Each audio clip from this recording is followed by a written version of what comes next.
Hey everyone, this is Shani Dinani welcoming you to Magnet Brains, and in today's video we are going to discuss the new chapter that is titled as The Fight written by Ruskin Bond. Don't worry, हम बिल्कुल ऐसे कुछ लड़ाई झगड़ा नहीं करने वाले हैं, but yes, ये जो पूरी स्टोरी है वो रिवॉल्व करती है अराउंड एन इंसिडेंट जहाँ पर ये दो बच्चे जिनके बारे में हम पढ़ेंगे in this story, one is Suraj one is Ranji, तो उनके बीच में कैसी फाइट होती है, उसका एंड क्या होता है, एग्जैक्टली हमें क्या सीखने को मिलेगा भाई एक झगड़े से, एक फाइट से, वो सब हम देखने वाले हैं in this chapter. So yes, first of all this chapter is written by a very very very well known author and my personal one of the personal favourites, that is Ruskin Bond. इनकी बहुत ही stories interesting होती हैं, specifically जो बच्चों के लिए ये stories लिखते हैं, एंड इनमें से एक स्टोरी आज हम डिस्कस करने वाले हैं. सो let's just begin first of all with the introduction of the author, just in a one or two line discuss what exactly are we going to see, and then we'll begin with the summarized points. आपकी इस book में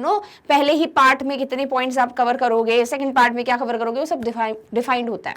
तो in this video we would see the explanation of the first half of the story and the second half we would cover in the coming video. Now in this particular thing first of all we need to see कि भाई chapter का नाम the fight appropriate है या नहीं.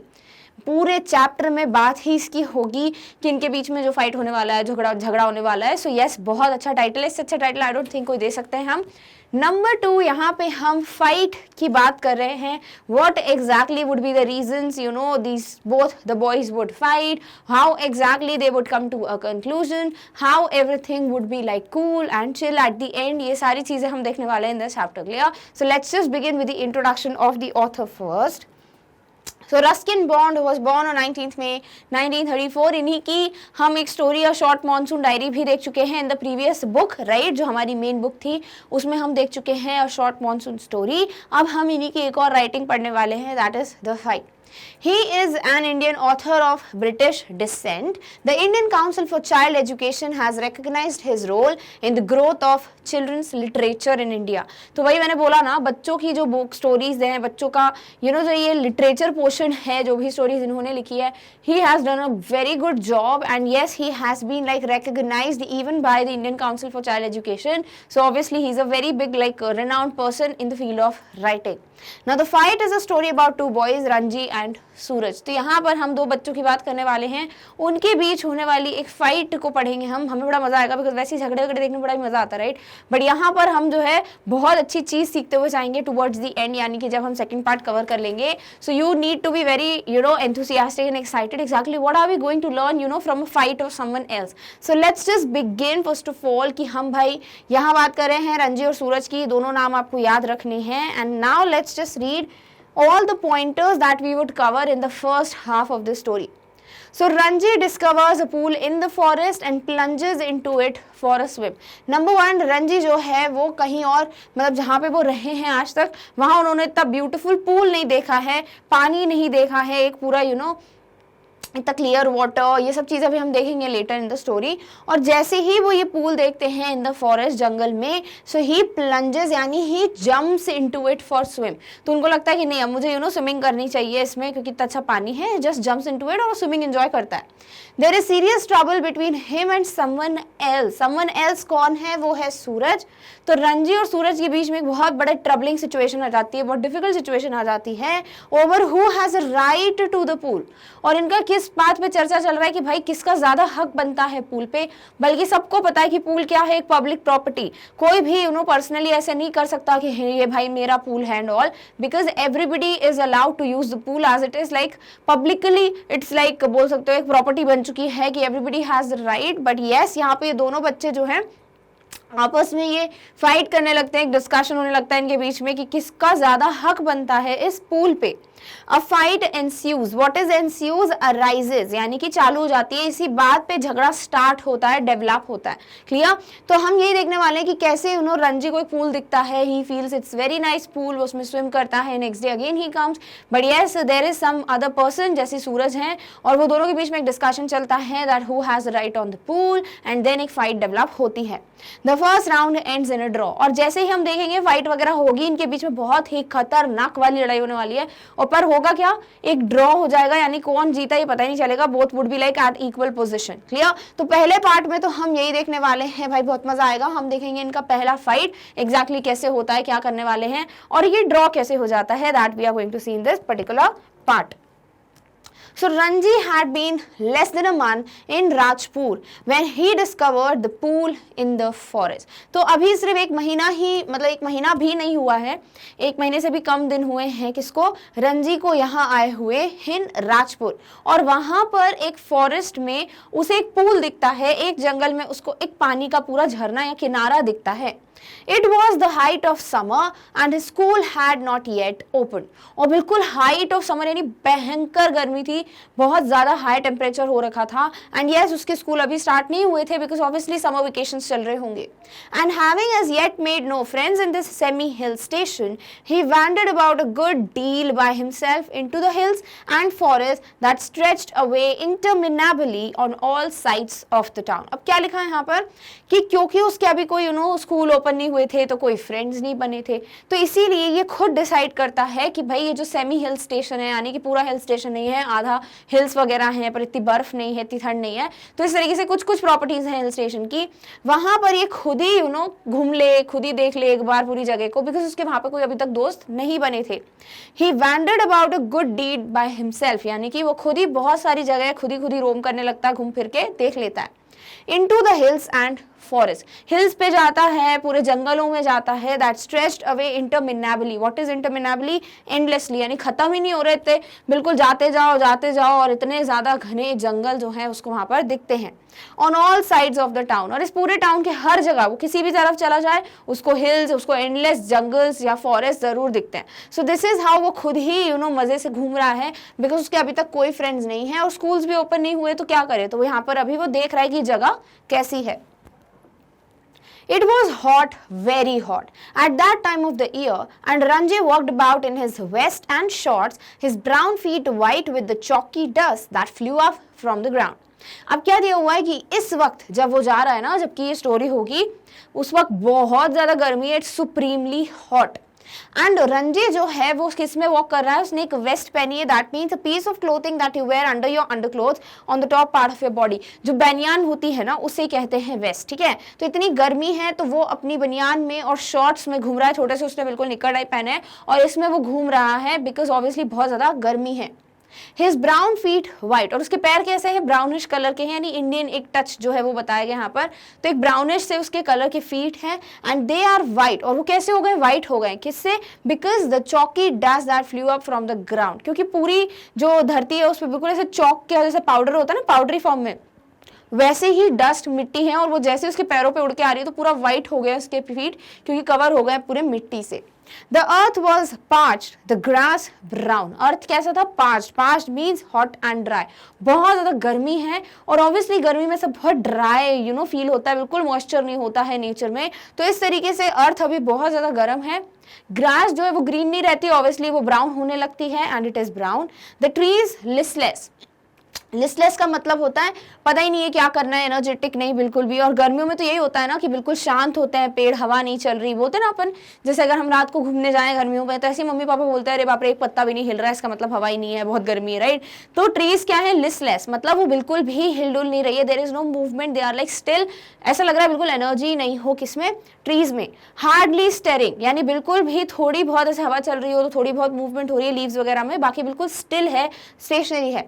Waiting for a cool wind और refreshing shower of rain, और ऐसा लग रहा है ट्रीज जो हैं वो एक ठंडी हवा या फिर एक थोड़ी बारिश के लिए वेट कर रहे हो, क्योंकि इतनी गर्मी है तो पेड़ों को भी लग रहा है कि थोड़ी तो हवा चल जाए, थोड़ा रिलैक्सिंग फील हो, तो वो थोड़ा मूवमेंट करें, या फिर थोड़ी बारिश वगैरह हो जाए तो थोड़ा टेम्परेचर कम हो जाएगा। सो दिस इज हाउ ये पूरी जगह है जिसका एक्सप्लेनेशन दिया हुआ है in this chapter, that Ranji was just roaming around because he had no friends, so he thought why not to just look at all the places by himself, and when he goes, he roams around, he wanders, he finds these things, और या फिर ये situation because it's extremely hot at that point of time, it's summer season, clear? So this is how बहुत ज़्यादा गर्मी है। Now let's just read ahead.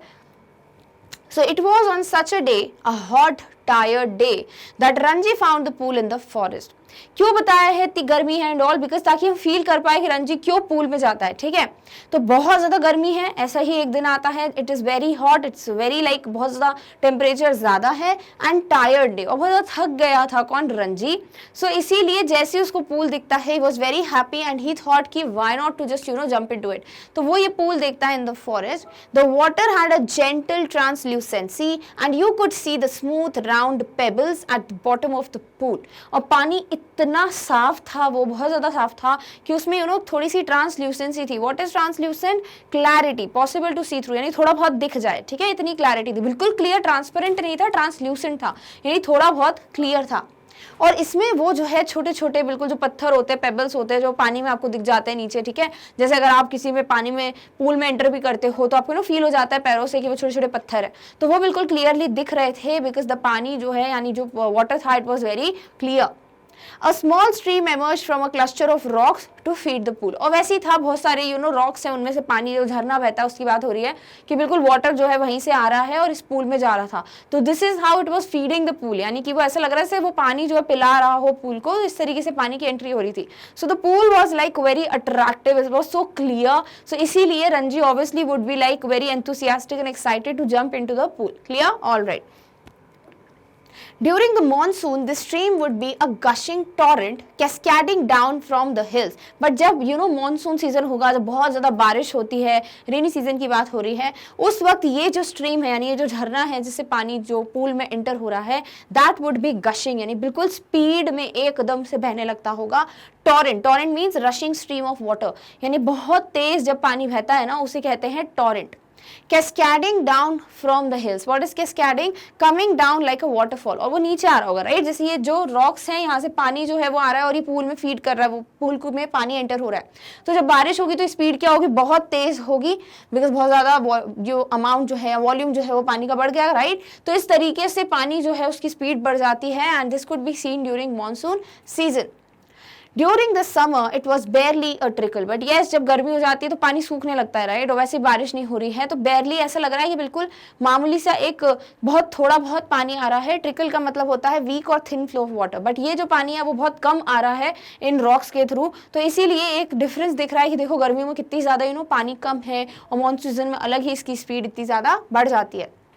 The rocks, however, held the water in the pool and it did not dry up like the pools in the plains. But जो plains होते हैं, जो मैदान वाले एरिया होते हैं, जहाँ पे ट्रीज थोड़े बहुत हो, बहुत ज़्यादा ग्राउंड वाला एरिया हो, तो वहाँ पे क्या होता है, पानी जल्दी सूख जाता है पूल में। बट यहाँ पे ऐसा नहीं था, बिकॉज ये जो रॉक्स थे, जो चट्टाने थी, उन्होंने बिल्कुल पकड़ के रखा था पानी को, तो इस वजह से ये पानी सूखा नहीं था जैसे कि ये प्लेन्स में सूख जाता है। Clear? So it was not getting dried up, instead the water was there and it was not with that speed, यानी कि जितना मानसून सीजन में होता है। But yes at least there was some water, जिस तरीके से बिल्कुल ऑपोजिट था जो रंजी अभी तक देख पा रहे थे। And also the pool was very clear, so obviously every situation was like forcing him कि नहीं, ये बहुत ही बढ़िया जगह है, you must take a dip or you must swim in the pool. When Ranji saw the pool, he did not hesitate to get into it. और जैसे ही रंजी ने ये पूल को देखा, he was not at all feeling like hesitant about it. वो बिल्कुल भी हिचकिचा नहीं रहा था and he was all ready और बिल्कुल 100% श्योर था कि नहीं, मुझे तो पूल में जाना है। He had often gone swimming alone or with friends when he had lived with his parents in a thirsty town in the middle of the Rajputana desert. तो डेजर्ट एरिया जो है उसके बीच में कहीं कोई टाउन है जहाँ पर रंजी रहते थे अपने पेरेंट्स के साथ, और अब वो यहाँ पर आ चुके हैं। ठीक है, तो ये जो है जब भी वहाँ पर थे राजपुताना डेजर्ट के यहाँ जो भी जगह थी जहाँ पे रहते थे, वहाँ पर ये बहुत ज़्यादा स्विमिंग करने जाते थे अपने फ्रेंड्स के साथ या अकेले भी। So he already was like very fond of swimming, and when he got to see this pool, that too during this summer season, it was very hot, very, he was very tired, so yes, definitely was very happy to find a pool there. There he had known only sticky, muddy pools where buffaloes wallowed and women washed clothes. और वहाँ पे जो pool होते थे वो ऐसे pools नहीं होते थे इतना क्लियर वगैरह, उसने सिर्फ वहाँ पे ऐसे पूल्स देखे जो बड़े स्टिकी से होंगे, मतलब बहुत गंदा हो जाता है पानी, तो बहुत चिपचिपा सा पानी है, बहुत ज़्यादा मिट्टी है वहाँ पे, मडी पूल्स हैं, क्योंकि वहाँ पर ज़्यादातर क्या होता है, वहाँ के लोग जो है अपने बफेलोस को, गाय भैंसों को वैलोड यानी कि रोल्ड अबाउट इन मड और डर्टी वाटर, आपने देखा भी वो पिक्चर, जैसे मतलब पूरे पानी में बिल्कुल घूमते रहते हैं। सो ऑलरेडी इतनी मिट्टी होती है बफेलोस पे, पूरे पानी को गंदा कर देती है, स्टिकी सा बना देती है। तो इस तरीके का पानी था जो अभी तक देखा था किसने, रंजी ने, जहाँ पे वो रहता था। And sometimes he also saw that women washed clothes, और जो वहाँ पे जो भी लोग रहते थे they used to like wash their clothes there, पूरा पानी गंदा कर देते थे, जो कि ज़्यादातर लोग करते हैं। जब अगर आप वाटर पोल्यूशन पढ़ते हो या फिर आपको ऐसे लिखने को दिया जाता है तो वन ऑफ द रीजंस आप यही लिखते हो, राइट, कि we should like stop washing clothes, we should not use water for our daily purposes like this, right. हमें अपने एनिमल्स को वहाँ पे बात नहीं कराना चाहिए, बिकॉज ऑब्वियसली हम क्या कर रहे हैं, अपने एनिमल्स को साफ कर रहे हैं बट पानी पूरा गंदा कर रहे हैं। सो दिस इज हाउ वहां पर जो पानी देखा था आज तक रंजी ने, वो ऐसा ही होता था, मिट्टी वाला गंदा सा, इतना क्लियर नहीं। बट यस, ये पूल जब उसने देखा जो इतना क्लियर है, इतना ज्यादा साफ है, बढ़िया सा पानी है, ऐसा स्टिकी सा नहीं है, मडी सा नहीं है, so he was very happy to see the pool. He had never seen a pool like this, so clean and cold and inviting. तो उसने कभी भी ऐसा पूल देखा ही नहीं था जो इतना साफ हो, इतना क्लियर हो, इतना ठंडा पानी हो, कोल्ड, और इतना इनवाइटिंग हो, जो खुद बोल रहा हो yes you can come to take a dip into my water. तो इस तरीके से ये जो बहुत अट्रैक्टिव सा पूल था उसने कभी भी नहीं देखा था। He left into the water, left का मतलब होता है टू जंप हाई और अ लॉन्ग वे, यानी बहुत जोर से जो बिल्कुल डिप मारते, डाइव करते हैं, सॉर्ट ऑफ उस तरीके से बोल सकते हैं। तो ये जो है एकदम से पानी में कूद जाता है। हिज लिम्स वर सपल, अब इसके जो हाथ पैर थे वो सपल यानी कि नॉट स्टिफ, बहुत ही ढीले नॉर्मल से थे। क्यों? Because he was free of any fat, बहुत पतला था ये, कौन? रंजी। तो इसका अपीयरेंस जो है हम ऐसे सोच सकते हैं, इमेजिन कर सकते हैं कि बहुत ज़्यादा पतला सा है, बोनी सा है और इतना ज़्यादा फैट नहीं है उसकी बॉडी में। तो उसके जो लिम्स हैं, जो हाथ पैर हैं, वो कैसे थे? बहुत ज़्यादा नॉर्मल थे, मतलब वीक थे, इतने ज़्यादा स्टिफ नहीं थे। And his dark body glistened in patches of sunlit water. Glistened का मतलब होता है शाइन करना, ठीक है। और उसकी जो बॉडी है, जो ब्राउनिश सी बॉडी है, वो ऐसा लग रहा था जैसे सूरज की रोशनी चमक रही हो, इस तरीके से सिनेरियो दिख रहा था जब वो पूल में एंटर हुआ। The next day he came again to quench his body in the cool waters of the forest pool. तो बहुत उसको मजा आता है इस दिन, तो वो एंजॉय करता है पानी में, और फिर नेक्स्ट डे फिर वो आने की कोशिश करता है, because he found the place जहाँ पे उसको बड़ा अच्छा लगेगा, ठीक है। सो नेक्स्ट डे अगेन ही केम। क्वेंच का मतलब होता है कूल, या फिर थोड़ा क्वेंच का मतलब होता है जैसे हम बोलते हैं क्वेंच थर्स्ट, यानी कि जो हमें प्यास लगी है, हम पानी पीते हैं तो हमारी प्यास जो है वो बुझ जाती है। उसी तरीके से ये जो है अपनी बॉडी की क्वेंच को यानी कि कूल करने को, अपनी बॉडी को नॉर्मल करने के लिए वापस से जाता है in the cool waters of the forest pool. So he decided कि भाई नेक्स्ट डे भी मैं वहीं पे जाऊंगा, and he goes there. He was there for almost an hour, sliding in and out of the limpid green water. What is limpid? Clear. तो वो जो है 1 घंटे तक था इस पूल में, अगले दिन भी बढ़िया वो पानी के अंदर जा रहा है, बाहर आ रहा है, and it was a clear water. He was like fully completely enjoying in this pool. Or lying stretched out on the smooth yellow rocks in the shade of broad-leaved sal trees. तो या तो वो इस तरीके से glide कर रहा था पानी में, बढ़िया एंजॉय कर रहा था, या फिर वहाँ पे येलो कलर के रॉक्स थे, चट्टाने थी, उस पर बिल्कुल ही वॉज लाइंग स्ट्रेच, यानी वो सीधा सा बिल्कुल लेट गया था वहाँ पर। And he was like under the shade of broad leave sal trees, वहाँ पे साल ट्रीज थी और उसकी जो बहुत ही ब्रॉड बड़ी सी पत्तियां होती है उसके नीचे शैडो में ये लेट गया था on the rocks. It was while he lay thus that he noticed another boy standing a little distance away, staring at him in a rather hostile manner. और जब ये इसी तरीके से लेटा हुआ था पूल्स पे, तो इसने थोड़े डिस्टेंस पे देखा कि कोई और बॉय भी है, देयर इज अनदर बॉय जो वहाँ पे खड़ा हुआ है, और वो रंजी को ऐसे देख रहा है जैसे कि उसकी आंखों में एक हॉस्टाइल मैनर की, नॉट फ्रेंडली, एक ऐसा गुस्से वाला मैनर, जैसे कि बहुत ज़्यादा दुश्मन टाइप की जो फीलिंग आती है, या फिर वो बिल्कुल हैप्पी नहीं हो रंजी को देखकर, इस तरीके की उसकी आंखों में दिख रहा था. And he was standing at a little distance, जो रंजी जहाँ पे लेटे हुए थे उससे थोड़ी दूरी पे. सो ही कुड सी कि this boy is like staring at me not happily, he was not steering like in a friendly way, he was looking like जैसे कि वो अभी खा जाएगा. तो इस तरीके से वो देख रहा होता है रंजी को. The other boy was a little older than Ranji, taller, thickest, with a broad nose and thick red lips. अब जो दूसरा लड़का था वो रंजी से थोड़ा बड़ा था, यानी उसकी एज थोड़ी ज़्यादा होगी. वो टॉल था, उसकी हाइट अच्छी थी. थिकेस्ट यानी मोटा था. He was stout, solidly build, यानी मतलब अच्छी बॉडी थी उसकी. With a broad nose and thick red lips, और बहुत ब्रॉड सी नोज थी, फैली हुई नाक थी, और उसके लिप्स भी बहुत थिक थे और रेड कलर के थे. तो इस तरीके से दिख रहा था वो दूसरा person. But yes, he was like heavily build up, अच्छी बॉडी थी उसकी और थोड़ी एज भी ज़्यादा थी रंजी से. He had only just noticed Ranji, and when Ranji did not say anything, the other called out, "What are you doing here, Mister?" तो जैसे ही उसने देखा कि रंजी को, जो अभी थोड़े टाइम पहले उसने नोटिस किया था कि वहाँ पर एक और पर्सन बैठा हुआ है, दैट वाज रंजी. और जब रंजी ने कुछ भी नहीं कहा उसको देखकर, कि उसने कोई भी बात नहीं की जब ये पर्सन को देखकर, तो इसीलिए वो खुद ही पूछता है, जो दूसरा लड़का था वो खुद ही पूछता है तुम यहाँ पे क्या कर रहे हो, like what are you doing mister, क्योंकि नाम नहीं पता था उनको, तो पूछते तुम यहाँ पे भाई क्या कर रहे हो इस पूल के पास। Ranji, who was prepared to be friendly, was taken aback at the hostility of the others' tone.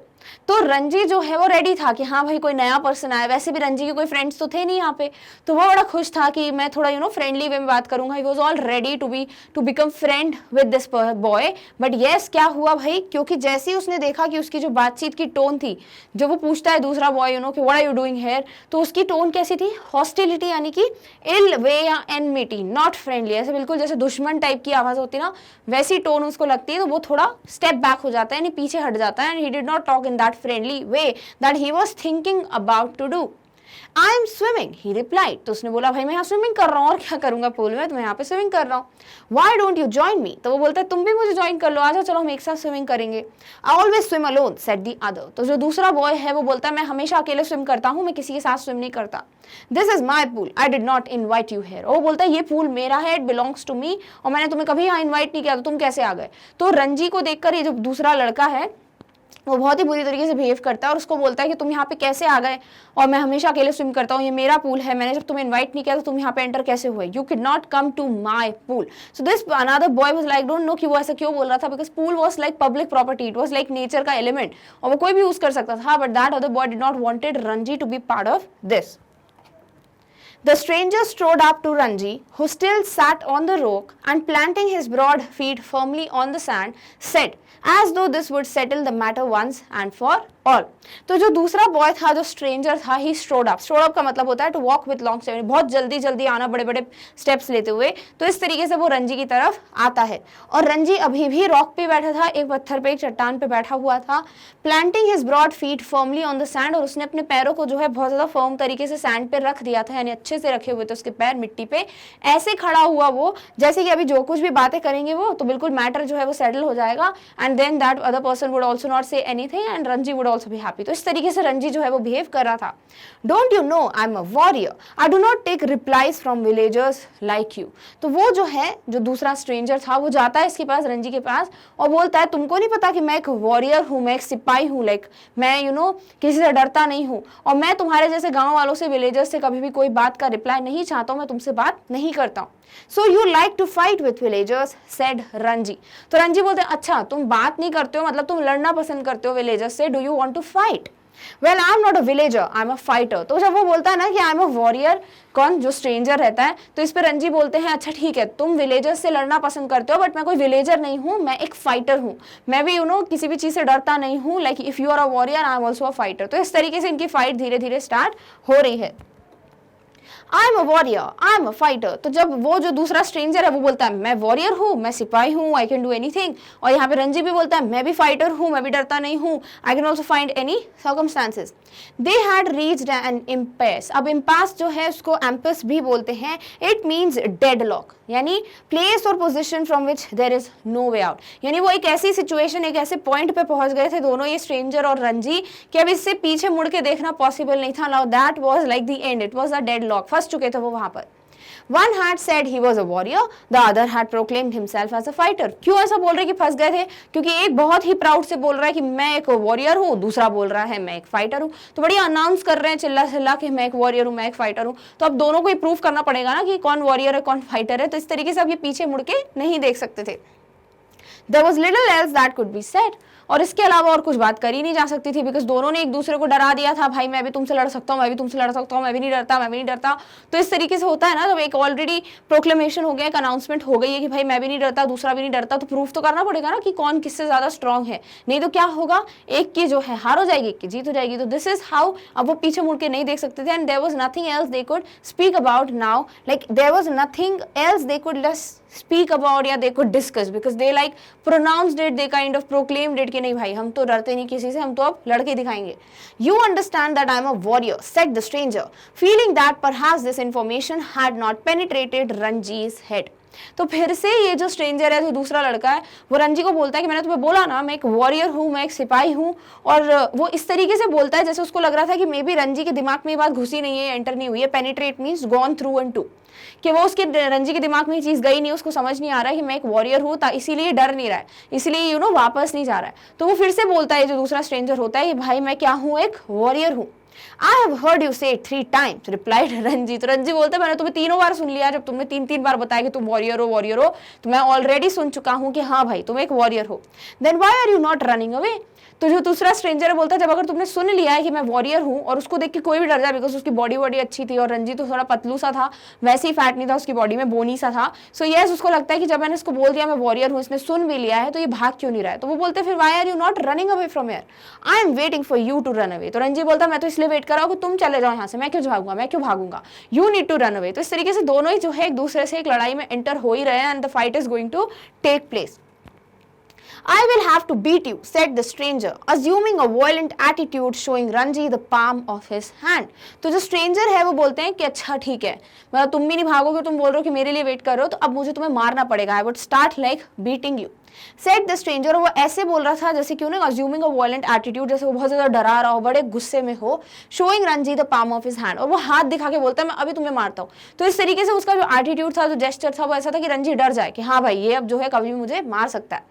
I am waiting to see you do it, said Ranji. अब रंजी भी पीछे नहीं हटने वाला था, वो बोलता हाँ ठीक है मैं वेट कर रहा हूँ, मैं देखना चाहता हूँ कि तुम मुझे कब मारते हो। I am just waiting for you to just take your hand and just slap me या beat me, I am waiting for that moment, you will see me do it, said the other boy. तो दूसरा boy बोलता अच्छा ठीक है तुम्हें देखना है, मतलब तुम मुझे देखना चाहते हो तुम्हें मारते हुए।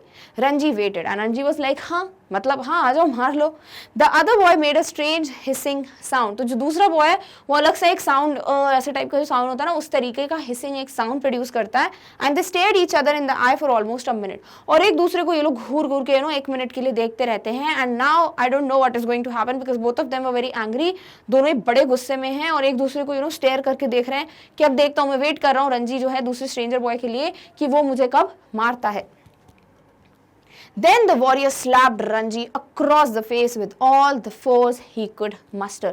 Muster का मतलब होता है गैदर करना, कलेक्ट और गैदर, यानी कि ये वेट कर रहा था रंजी कि हाँ देखता हूँ। तो वॉरियर को तो भाई गुस्सा आ गया, उसने अपना हाथ लिया और उसने बहुत जोर से स्लैप किया, बहुत जोर से चाटा मारा। किसको? रंजी को। और इतने फोर्स से मारा जितना भी फोर्स वो लगा सकता था। So you can imagine that person was like build, बहुत अच्छी बॉडी है उसकी, और पूरे फोर्स के साथ उसने रंजी को मारा। रंजी स्टैगर्ड फीलिंग क्वाइट डिजी। स्टैगर्ड का मतलब होता है फेल्ट वीक अनस्टेडी, यानी जब कोई चाटा मारता तो हिल जाते ना, तो रंजी जो है वो बहुत ज्यादा से हिल गया था। He was feeling dizzy unconscious, चक्कर टाइप के आने लगे उसको, बिकॉज बहुत जोर से मारा था उस स्ट्रेंजर ने।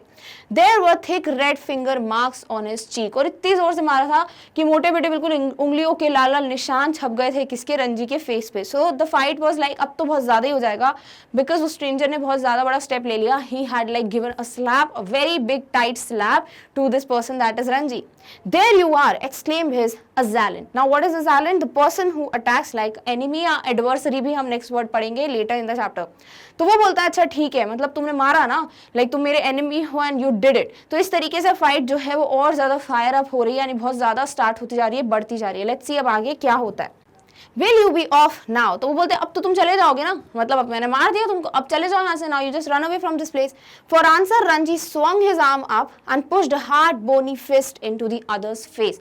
अब इस चीज का आंसर देने के लिए रंजी ने क्या किया, उसने अपना हाथ बिल्कुल घुमाया, बिल्कुल मुट्ठी बांधी और बहुत जोर से किसको मारा? इस स्ट्रेंजर को। और उसके हाथ से ऑब्वियसली बहुत जोर से लगी होगी, because it was a bony fist. Fist मतलब मुट्ठी, बोनी मतलब हड्डियां थी पूरी, बिल्कुल भी फैट नहीं है उसकी बॉडी में। तो इस तरीके से वो अपनी मुट्ठी से एक मुक्का मारता है किसको? इस स्ट्रेंजर को।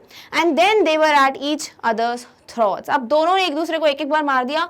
अब तो भैया फाइट खत्म होने वाली नहीं थी, दोनों एक दूसरे से बिल्कुल अब लड़ने लगते हैं। And they were like at each other's throats, swing on the rock. What is swing? Moving from side to side, यानी एक दूसरे के गले पकड़ लिए, बिल्कुल एक पत्थर से दूसरे पत्थर एक दूसरे को पटक रहे हैं, बहुत जोर जोर से एक दूसरे को मार रहे थे। Tumbling on to the sand, वहां पे जो भी मिट्टी थी उस पर कोई एक जन को फेंक रहा है, फिर वो उठा के दूसरे को फेंक रहा है। Rolling over and over, and then एक रोलिंग वाला नहीं दिखाते हैं बिल्कुल टीवी में सीन, बिल्कुल पकड़ के ऐसे घूम रहे हैं, बिल्कुल उस तरीके की फाइट चल रही है। There legs and arms locked in a desperate violent struggle and then their arms, their legs, they were like all locked because इस तरीके से मार रहे थे एक दूसरे को जैसे बहुत गुस्से में हो, बहुत ज़्यादा वायलेंटली स्ट्रगल कर रहे हैं, बड़ी ही एक ताकत लगा के कोशिश कर रहे थे एक दूसरे से बचने के लिए. सो दिस इज हाउ उनकी फाइट बहुत ज़्यादा बढ़ गई और कोई भी हार मानने को तैयार नहीं है, दोनों एक दूसरे को बहुत ज़ोर ज़ोर से मार रहे थे. सो दिस इज हाउ उनकी फाइट जो है वो बिगैन होती है. एंड नाउ वी अंडरस्टैंड कि हाँ भाई चैप्टर का नाम द फाइट क्यों दिया है. Clear? All right. Gasping and cursing, clawing and slapping, they rolled into the shallows of the pool. और ये फाइट जो है वो किस तरीके से हो रही है? They were gasping and cursing. बिल्कुल बहुत जोरों से ब्रेथ ले रहे हैं, एक दूसरे को कर्स कर रहे हैं, एक दूसरे को गलत वर्ड्स बोल रहे हैं. क्लोइंग का मतलब है टू स्क्रैच और टीयर somebody, एक दूसरे को इतनी जोर जोर से मारा, नोचना बोलते हैं ना, उसे दैट इज क्लोइंग. इस तरीके से एक दूसरे को ये मार रहे हैं. Slapping and they rolled into the shallows of the pool and they were like slapping each other, एक दूसरे को चाटे मार रहे हैं. Then they were moving or rolling into the shallow pool. Even in the water the fight continued as spluttering and covered with mud. अब पानी में चलेगा तो वहां तो फाइट रुक जानी चाहिए ना, नहीं, वहां पे भी हार नहीं मान रहे, एक दूसरे को बहुत मारते हैं वहां पर, तो पानी में भी फाइट जो है वो कंटिन्यू होती है. Spluttering and covered with mud. What is spluttering? Speaking quickly or confusedly, यानी कि बहुत कंफ्यूज वे में एक दूसरे को मार रहे हैं. And like they were covered with mud, इस तरीके से एक दूसरे को मार रहे हैं, कंफ्यूजडली बोल रहे हैं, कर्स कर रहे हैं एक दूसरे को, पूरी तरीके से मिट्टी में भरे हुए हैं. They groped for each others head and throat. Groped का मतलब होता है टू सर्च फॉर समथिंग और find your way using your hands because you can not see, यानी पानी में कुछ दिख नहीं रहा है तो अपने हाथ से एक दूसरे के गले को ढूंढ रहे हैं कि भाई हम उसको पकड़ के मारे. एंड दिस इज हाउ उनको कुछ दिख नहीं रहा है बट ये पूरी कोशिश कर रहे हैं कि एक एक कंप्लीटली पूरी जान लगा रहे हैं दोनों एक दूसरे को मारने के लिए. सो दिस इज हाउ उनकी फाइट जो है वो कंटिन्यू हो रही है. And both of them are like very violent, very angry and we don't know like the fight is going to end और not. But after 5 minutes of frenzied, unscientific struggle, neither boy had emerged victorious. But yes, पूरे 5 minute से ये लोग लड़ रहे हैं. Frenzied का मतलब violent, बहुत गुस्से वाली लड़ाई हो रही है 5 मिनट से. Unscientific struggle यानी कोई लॉजिकली नहीं है, कोई साइंस ही नहीं है, इस तरीके से एक दूसरे के साथ लड़ रहे हैं, स्ट्रगल कर रहे हैं. Neither boy had emerged victorious. दोनों में से कोई भी नहीं जीता, किसी की भी विक्ट्री नहीं हुई, किसी का भी ट्रायम्फ नहीं हुआ, यानी दोनों ही अभी तक जीते नहीं थे. Their body is heaving with exhaustion. और इतनी ताकत लगा के एक दूसरे को मार रहे हैं तो इनकी पूरी बॉडी जो है ऐसा लग रहा था जैसे कि पूरी बॉडी जो है टायर्ड हो गई हो, एग्जॉस्ट हो गई हो, यानी दे वर लाइक कंप्लीटली थक चुके थे, वो इतना ज़्यादा लड़ाई कर ली थी. They stood back from each other making tremendous efforts to speak. और दोनों एक दूसरे से थोड़ा दूर दूर खड़े हो गए और पूरी कोशिश कर रहे हैं कि बात कर ले, बट ये इतने थक गए थे कि उनकी बिल्कुल बात ही नहीं कर पा रहे. ऐसा होता है ना बहुत ज़्यादा, या तो भाग ले, you are like running a lot, फिर उसके बाद बातचीत करना थोड़ा टाइम लगता है बिकॉज हम सांस ही गैदर कर रहे होते हैं, we are like gathering our own breath. तो इस तरीके से ये लोग इतनी देर से लड़ रहे थे, बहुत थक चुके थे और थोड़ी थोड़ी दूरी पे खड़े हो गए. And they were like making the best efforts ताकि वो एक दूसरे से बात कर पाए. Now do you realize I am a warrior? Gazed the stranger. अब जो स्ट्रेंजर है वो भी ऐसे हाफते हुए, गेज मतलब हाफ रहा है, इस तरीके से बोलता है अब तुम्हें समझ आया कि मैं क्या हूँ, एक वॉरियर हूँ. देखा है तुम्हें कितनी अच्छे से तुम्हें पिटाई करी, मैं बिल्कुल भी नहीं हारा. नाउ यू कैन अंडरस्टैंड कि मैं क्यों बोल रहा था मैं इतना बड़ा वॉरियर हूँ. आई एम लाइक सोल्जर, एक सिपाही की तरह हूँ, मैं हार नहीं मानता हूँ. Do you know I am a fighter said Ranji with difficulty. अब रंजी भी भैया हार थोड़ी ना मानी उसने, तो वो भी थोड़ी उसको बहुत ताकत लग रही थी, मुश्किल हो रहा था बात करना बिकॉज ऑब्वियसली थक गया था वो. तो वो भी डिफिकल्टी से बोलता है कि तुम्हें भी समझ आ गया होगा कि मैं भी एक फाइटर हूँ, मैं भी पूरी कंप्लीटली अपना 100% दे रहा हूँ. They gave a moment's consideration to each other's answers, and in that moment of silence, there was only their heavy breathing and rapid beating of their hearts. तो ये जो है एक दूसरे की बातें सुनते हैं, एकदम से शांति हो जाती है, दोनों ही कुछ नहीं बोलते हैं. और उस पूरे शांति के टाइम पे क्या सुनाई देता है, इनकी हैवी ब्रीथिंग, यानी दोनों ही बहुत जोर जोर से सांस ले रहे हैं बिकॉज दोनों ही बहुत ज़्यादा थक गए थे. एंड द रैपिड यानी कि फास्ट, बहुत तेज, और इनकी जो हार्ट बीट है वो भी बहुत तेज तेज सुनाई दे रही थी, यानी कि दोनों बहुत ज़्यादा थक गए थे. And they were like silent. अब वो कुछ भी नहीं बोल रहे थे और एक दूसरे की बात समझ रहे थे. वो बोल रहा है मैं वॉरियर हूँ, वो बोल रहा है मैं फाइटर हूँ. Then you will not leave the pool, said the warrior. तो इस पे जो स्ट्रेंजर था, जो वॉरियर था, वो बोलता है इसका मतलब तुम पूल छोड़ के नहीं जाओगे, मतलब तुमने डिसाइड कर लिया तुम यहाँ से नहीं जा रहे हो.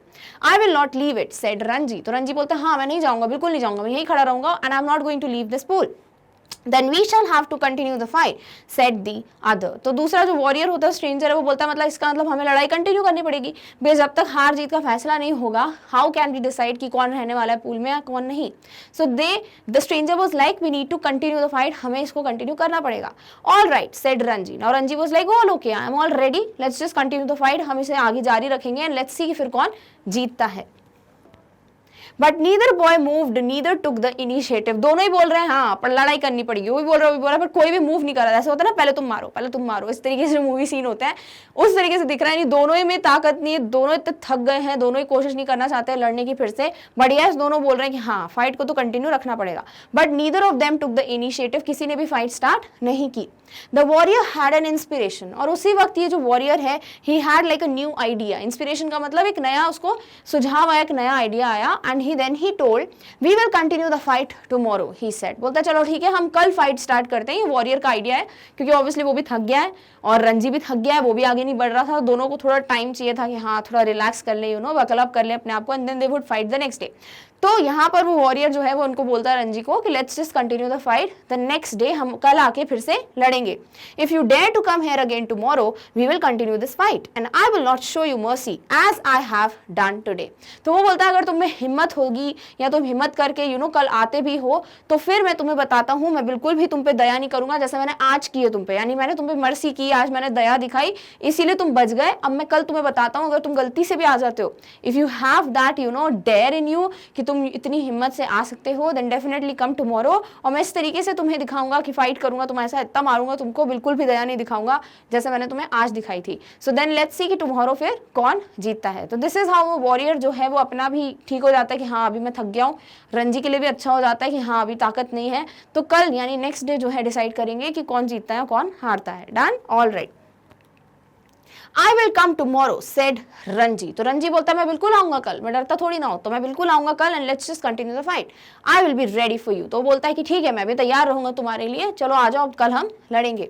दे turn from each other then and going to their respective rocks put on their clothes and left the forest by different routes. और फिर दोनों ही ऑपोजिट डायरेक्शन में चले गए। जिस जिस रॉक पे इन लोगों ने अपने कपड़े रखे थे बिकॉज वो स्विमिंग कर रहे थे, वो कपड़े पहने and they just left by different routes. और दोनों ही फॉरेस्ट के जंगल से अलग अलग रास्तों से चले गए वापस एंड देन दे डिसाइडेड कि नेक्स्ट डे वो मिलेंगे एंड फाइट कंटिन्यू होगी। तो भाई पहला जो मैच है वो तो ड्रॉ हो गया, दोनों ही नहीं हारे, दोनों ही नहीं जीते। सो इट वाज लाइक अभी कंप्लीटली 1-1 पॉइंट पे या 0-0 पॉइंट पे कह सकते हो। सो लेट्स सी अब नेक्स्ट फाइट जब होगी यानी नेक्स्ट डे कौन जीतता है। क्या रंजी को अलाउ कर पाएगा जो स्ट्रेंजर है कि पूल पे तुम आओ, या रंजी जो है वो हार जाएगा या जीत जाएगा। Everything we will get to see in the second part. Done, all right.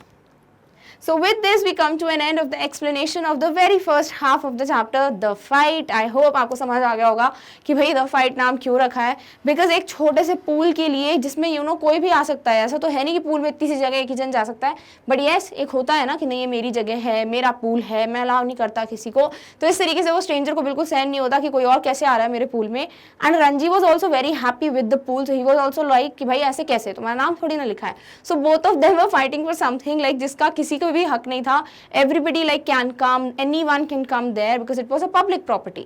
But yes, अभी भी इनके बीच में लड़ाई चल रही है, अभी भी एंड नहीं हुई है। और ये फाइट एंड कैसे होगी, कौन जीतेगा, क्या होगा टुवर्ड्स द एंड, हमें क्या सीखने को मिलेगा इस फाइट में, everything we'll get to know in the next video where we would continue the explanation of the second half of this chapter, that is the fight. Now let's just meet in the next video very soon. Till then take care of yourself. और इस topic की notes की link आपको description box में मिल जाएगी। Thank you so much for watching. Bye.